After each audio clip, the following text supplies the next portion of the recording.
శివుడు పూర్తిగా తెల్లగా ఉంటాడు, అమ్మవారు నల్లగా ఉంటుంది. పూర్తిగా తెల్లగా ఉండేవాడికి కంఠంలో నలిపేందుకు వచ్చింది, విషం సేవించడం వల్ల వచ్చింది.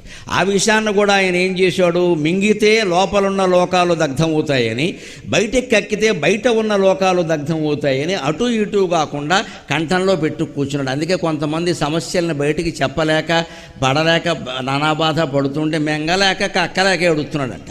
అందుకే శ్రీకంఠుడు ఎందుకయ్యాడు, లోకం కోసం ఆయన త్యాగం చేశాడు.